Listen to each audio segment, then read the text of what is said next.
Good morning. Welcome to the online worship service of the Universalist Unitarian Church of Waterville, Maine. My name is Linda Woods, and I am your worship associate today. This is our 7th online worship service in the history of our church. We are thankful that so many members and friends of the church have stepped up to put together these online services.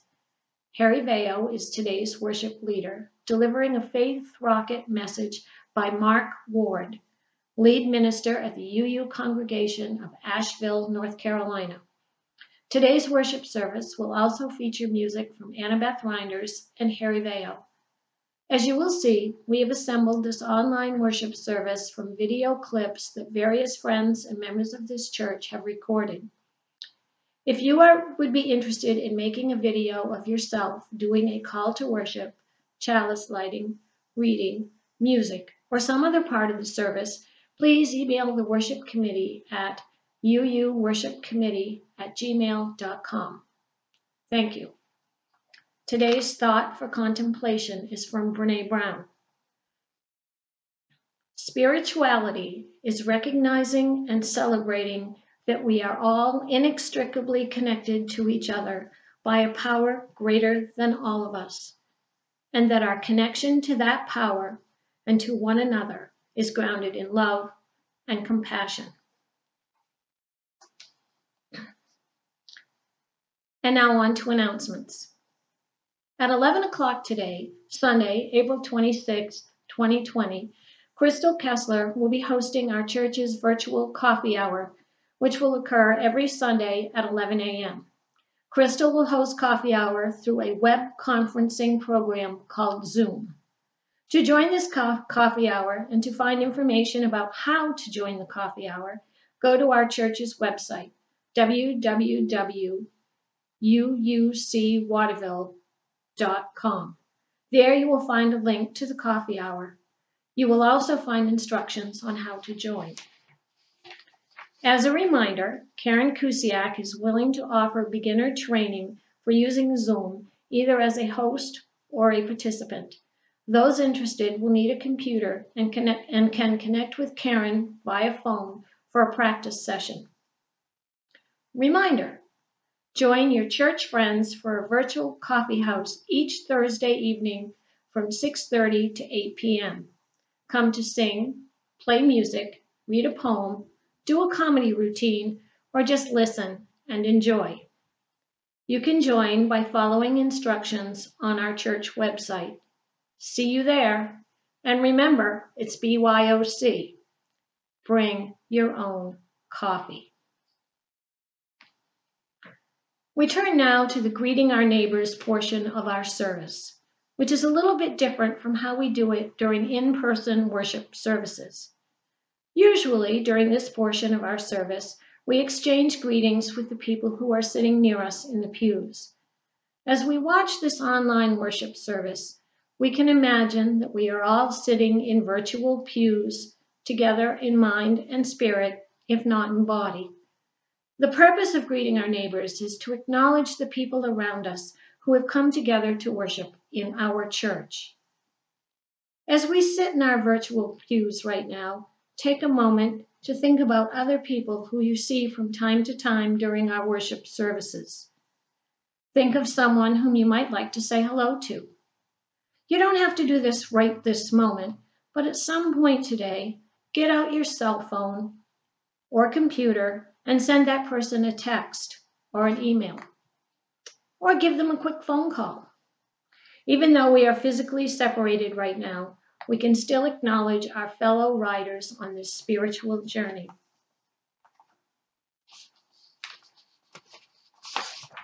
Now, please prepare for worship as we listen to the prelude.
This is the mission of our faith, to teach the fragile art of hospitality, to revere both the critical mind and the generous heart, to prove that diversity need not mean divisiveness, and to witness to all that we must hold the whole world in our hearts.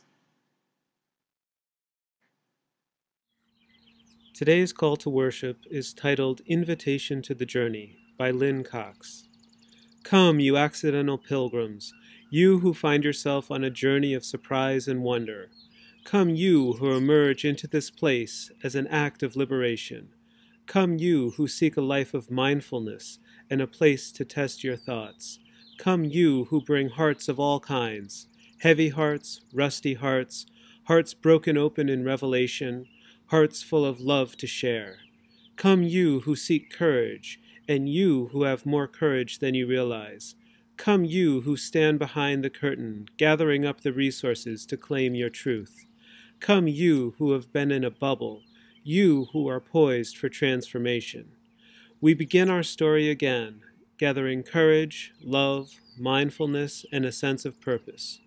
We gather as people of all ages, of different abilities, different backgrounds, and different perspectives. We share a covenant, a direction for our shared journey, and a commitment to encourage and challenge one another to spiritual growth. This path will ask much from us. Let us move forward with love. Let us move forward with appreciation for one another. Let us move forward knowing we are not alone. Whoever you are, whatever your gifts, you are welcome to join this journey. Hi, my name is Linda, and I'm in Florida. And in Florida, we get to walk on trails and kayak. And what Bill and I like to do a lot is watch birds and look for birds. There's a really neat Florida bird that we usually don't see. It's pretty rare. And this year we've seen it several times. And I have a story about it. I wanted to tell you about it first. The name of the bird is roseate spoonbill. And it starts with the word rosy, so it gives you an idea what color it probably is. And you know, most birds' beaks are kind of pointy, but look at this one. It's called spoonbill. Makes you curious, huh? I have a bird book here that has a picture of the roseate spoonbill.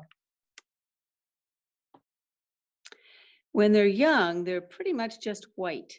But as they get older, they get more color on them. And you can see how bright pink they are. And the shoulder's actually red. And in flight, there's really a lot of color. And then there's that bill. Not like most birds, is it? It's rounded. I want to read you a story today about a spoonbill.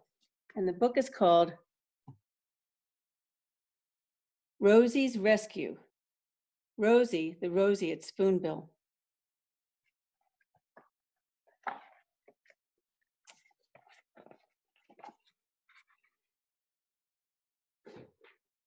It's a sunny day in Florida. Hundreds of pink roseate spoonbills dance in the sky.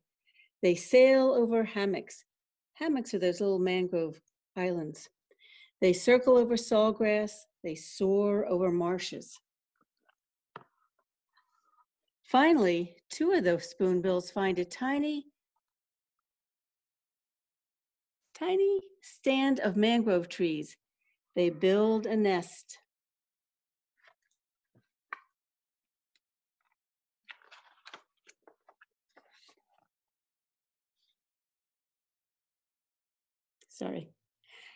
The nest is big and strong. It will keep the clutch of 3 speckled spoonbill eggs safe. Little birds grow slowly inside the eggs. Suddenly, a peep! A baby spoonbill pecks out of its shell. Rosie is hatched. Beside her are 2 other eggs. Soon, peep, peep, Robert and Roger are hatched.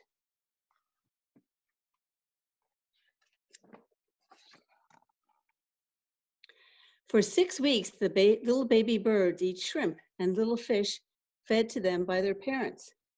The birds are nestled in the mangrove tree. One day, the sky grows dark and clouds form on the horizon. It starts to thunder and lightning. It starts raining. The rain falls hard and the wind blows strong.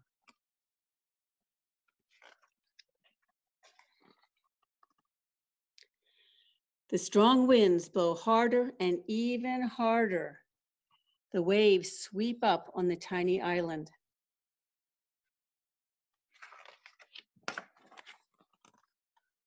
Whoosh!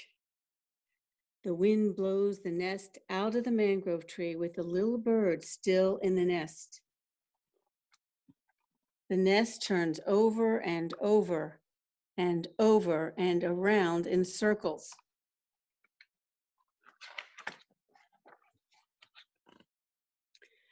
Suddenly, the nest falls from the sky and lands in the water.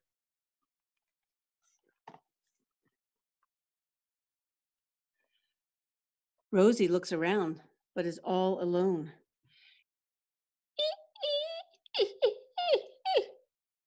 But no one answers her.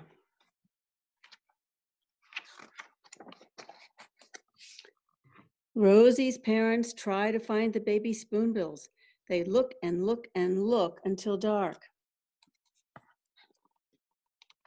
Scared, lost, all alone, Rosie is fighting for survival.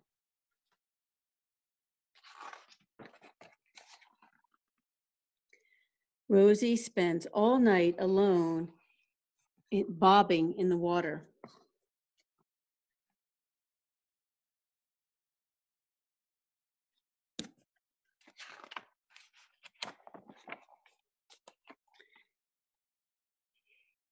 The morning sun begins to rise. She sees a small boat and cries out,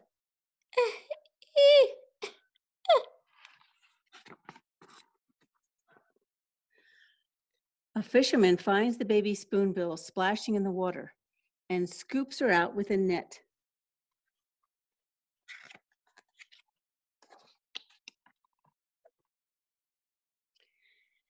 Rosie is barely alive. She is very cold. The fisherman takes good care of her and keeps her warm. He puts her in a little box and wraps her in a blanket or a towel, and he takes her to a bird rescue center.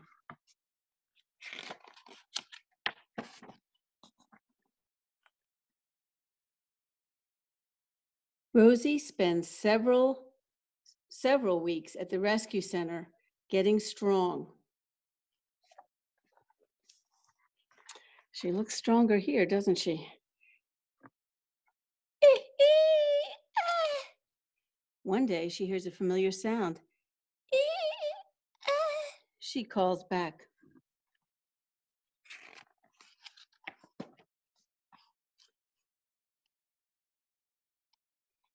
It's her brothers, Roger and Robert.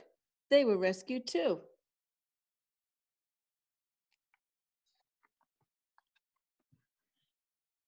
Soon they are all released from the bird rescue center.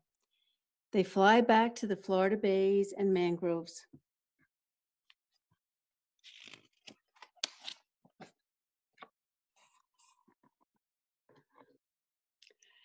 As time passes, the little bird joins hundreds of other beautiful roseate spoonbills. They dance in the sky. They sail over the mangrove hammocks. They circle over sawgrass. They soar over marshes. Rosie finds a mate. They find a tiny island and build a very strong nest in a mangrove tree. The end.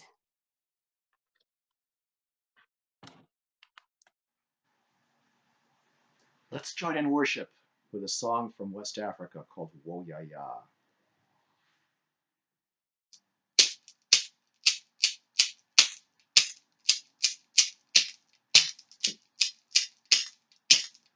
We are going, heaven knows where we are going, but we know within. And we will get there, heaven knows how we will get there, but we know we will.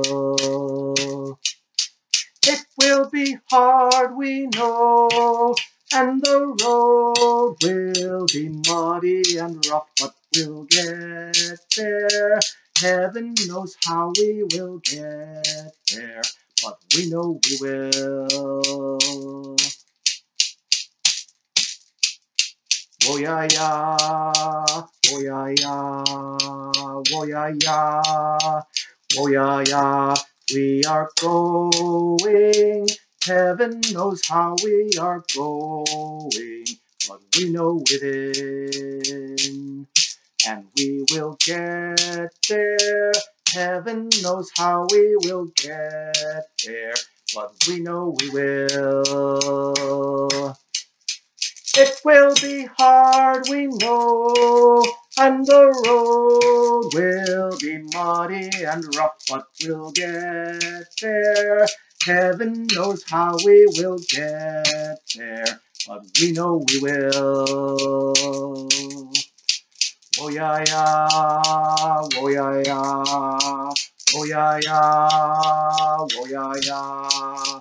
Oh yeah yeah yeah yeah, oh yeah yeah yeah yeah, oh yeah yeah yeah yeah, oh yeah yeah yeah yeah, oh yeah yeah, oh yeah yeah, oh yeah yeah, oh yeah yeah.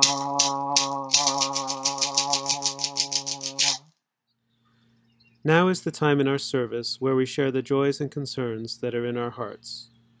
We received one concern this week from someone who wrote, "A dear friend's sister who lives in Canada was diagnosed with COVID-19 last week and was moved from her assisted living space to a COVID-19 hospital in Montreal. She is not doing well.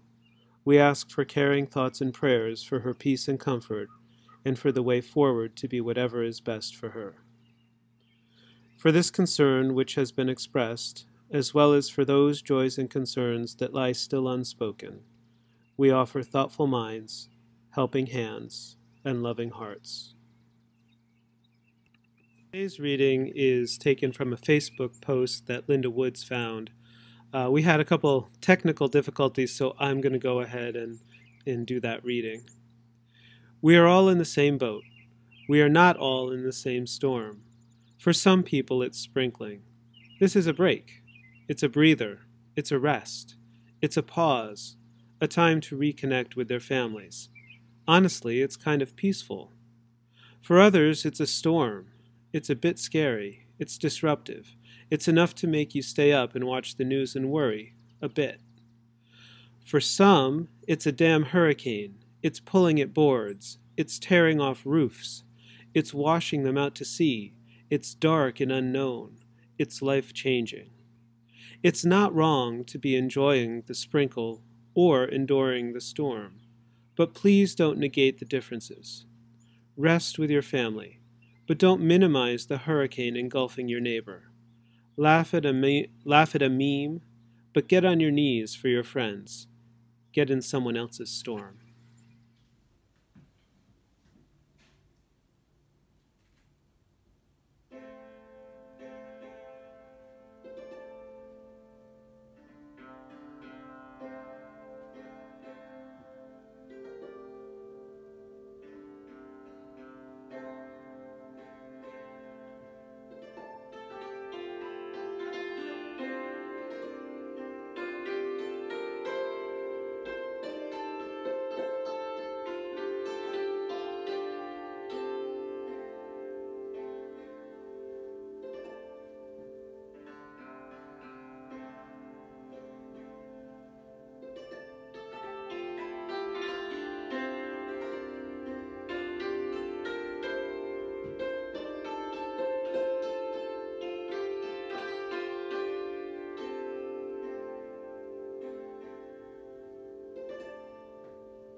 Today's meditation is the secular version of a Gaelic blessing known as Deep Peace. Deep peace of the running waves to you, deep peace of the flowing air to you, deep peace of the quiet earth to you, deep peace of the shining stars to you. May the road rise to meet you, may the wind be always at your back, may the sun shine warm upon your face, may the rain fall softly on your fields. Until we meet again, may nature hold you in the hollow of her hand. Hi, everyone. So we have had a few technical difficulties this morning. It is 8:42 a.m. on Sunday, April 26th, and so I am actually just going to re-record the message that Harry had recorded today. And today's message is entitled Living with Integrity in a Post-Truth World. And this is a message from Faith Rocket. It was written by Mark Ward, who is the lead minister at the Unitarian Universalist congregation of Asheville, North Carolina. So it is an absolutely gorgeous, brilliant morning. I think maybe you can even hear the sound of the birds chirping behind me. And even though we've had a little bit of technical difficulty today, the show must go on.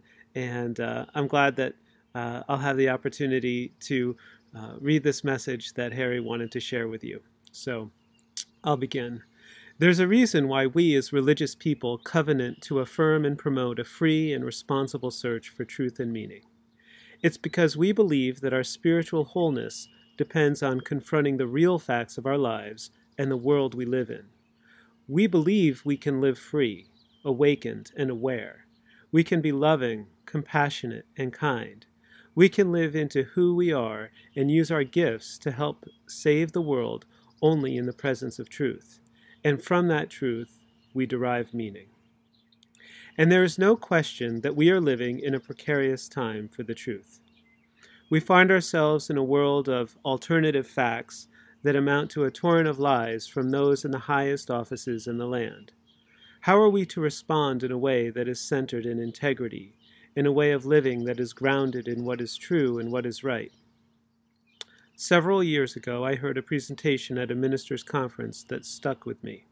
The speaker argued that over the last century, different memes embodying cultural ideas or practices have tended to prevail at the time. For example, she said in the 1960s, the predominant mode of thinking centered on the notion of rights, who had them, and how they would be protected. It was a powerful driver of all kinds of things, she said, but in time its importance faded to be replaced in the 1980s by a different idea, the rising notion that people shouldn't look to others to make their way in the world, that we are responsible for our own destiny. She identified this acronym she gave as YOYO, yo-yo, or you're on your own. She argued, however, that in this new century that old notion is beginning to fade, and a new meme is rising that acknowledges more directly our interdependence on each other. It's the recognition that while we are responsible for our individual lives, we can't get by on our own. She described this with the acronym WITT, WIT, or We're in This Together. WIT is the acronym of our age. It embodies the recognition that we are fundamentally bound to each other and the earth across races, ethnicities, gender identities, economic status, and nationality. Every person matters. Our work, then, involves building ties to know each other better and exploring how to empower all people to live with purpose and meaning. It means widening our circles of concern to embrace all people, including those who today are marginalized. It is a powerful center of meaning grounded in the truth of the unity of humankind. But it is challenging too. It requires adapting ourselves to difference, stepping outside the echo chambers of the narrow silos of our lives. We do this through the choices we make in how we conduct our lives, about how we spend our time, who we associate with. Let's be honest, giving ourselves to this work is not easy. Easy is living our quiet lives in our quiet circles. Hard is putting ourselves in places we've never been in the company of people different from us. It isn't comfortable, and yet it puts us in touch with something so remarkable and compelling that it can astonish us when we first experience it. Annie Dillard describes it as the substrate that underlies everything else in our lives. Our complex and inexplicable caring for each other and for our life together here. The simplest word for it is love, an elemental truth so basic, so vital that it eludes our conscious minds, as Rumi puts it, like the water that fish swim in. But it's not enough just to name it. It must be summoned. It must be activated if we would know it. As the writer Scott Peck put it years ago, love is as love does. It is an act of will. We do not have to love. We choose to love. Choosing to love is speaking out when we see others demeaned, reaching out to neighbors when they are threatened, listening when another is in pain. I'm afraid it's a long slog ahead for us. That means we must learn to pace ourselves, attend to the good that's in our power to effect, and pay attention. Read your newspapers, stay informed, and look for ways to widen your circles. And let us say a blessing for the complexities of this world, all the imponderables that unhorse our prejudices and preconceptions, that force us to shake our heads and look again. Our human brains evolve to locate patterns and construct scenarios that distill complicated circumstances to a few simple elements. It's a great boon to us, but it also gets us into trouble time and again when the messy world, with all of its inconvenient truths, trips us up. Thankfully, complexity forces us amid all our hubris to admit a little humility. Ah, humility, that not-so-gentle reminder that to be human is to be fallible, requiring us to be open to correction, to learn tolerance, forbearance, and so be open to grace. Through the power of humility and grace, we find our way to love, which is the core of integrity. So that was the message written by Mark Ward, and I just wanted to add a couple other thoughts. I just think that, this acronym, we are all in this together, or we're in this together, WITT, W-I-T-T, could not more perfectly encapsulate the times that we're living in right now with the COVID-19 pandemic. If all of us were, for example, I think someone was saying, if all of us were to quarantine ourselves for 14 days or 21 days, and I mean all of us as in the entire world was to quarantine themselves for 14 or 21 days, apparently the COVID-19 would be completely eradicated. It would be done, it would fizzle out, it wouldn't even exist anymore, and then this pandemic would be over. That's if the entire world quarantined for 14 or 21 days. Now, it's really not feasible for that to happen. There are certain people like doctors, people who are involved in our food supply. There are certain people, law enforcement. There are certain folks in societies who don't have the luxury to quarantine for 14 or 21 days. There are still things that need to happen. But I do think that there would be room for us to be able to work together in a more coordinated and cooperative manner to really put this pandemic behind us. And at the very least, we are social distancing, and at the very least, we are, flattening the curve. Flattening the curve doesn't mean that the pandemic is over. Flattening the curve doesn't mean that people aren't still dying. When we say flattening the curve, that just means that roughly the same amount of people are dying every day. Well, if right now approximately 2,000 people a day are dying, in my opinion, that's not great. I think you see in Florida, the beaches are reopening. We are all in this together because the people who go to those beaches who might then violate social distancing rules might then go to a different state and potentially spread the coronavirus to people in different states. So I think that we just need to bear in mind that we are all in this together, that no person is an island, that no state is an island within our country that has no effect on other states in this country. And I do think that, there are reasonable precautions that can be taken. I'm not advocating that we have zero contact with other people. But we need to balance that against the risks of, perpetuating the pandemic, and think about what the gains are for all of us if we can work together. So those are just my thoughts about an element of Mark's message, talking about how we're all in this together. Thank you so much, and I look forward to seeing everybody at coffee hour. Bye. And now for the extinguishing of the chalice.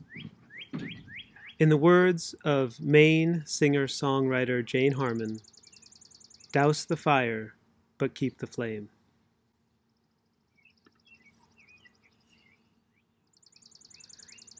And now for the unison benediction, number 680. Let us go, remembering to praise, to live in the moment, to love mightily, to bow to the mystery. Go.